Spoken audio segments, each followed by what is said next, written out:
BJP ആദിവാസി വിരുദ്ധ പാർട്ടിയാണ്. ആദിവാസി വിഭാഗങ്ങളുടെ അവകാശങ്ങൾ അംഗീകരിക്കാൻ അവർ തയ്യാറാകുന്നില്ല.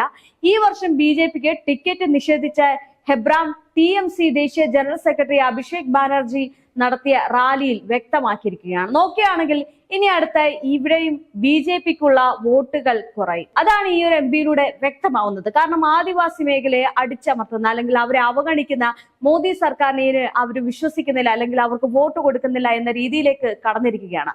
മാത്രമല്ല അവര് തൃണമൂൽ കോൺഗ്രസിൽ ചേരുകയും ചെയ്തിട്ടുണ്ട്. ഇത് BJPയെ സംബന്ധിച്ചിടത്തോളം വലിയ തിരിച്ചടിയാണ്. കാരണം നമ്മൾ കണ്ടതാണ് ഈ 5ാം ഘട്ട തെരഞ്ഞെടുപ്പ് വരെ നിൽക്കുമ്പോൾ ഏതെല്ലാം ഭാഗത്താണ് BJPക്ക് തിരിച്ചടി ഉണ്ടായിരിക്കുന്നത് എന്നുള്ളത്.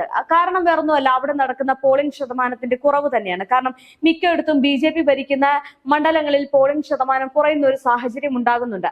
അതുകൊണ്ട് തന്നെ BJPയോടുള്ള വെറുപ്പും അല്ലെങ്കിൽ BJPയെ വേണ്ട എന്നുള്ള രീതിയിലേക്ക് ജനങ്ങൾ മാറിക്കഴിഞ്ഞു.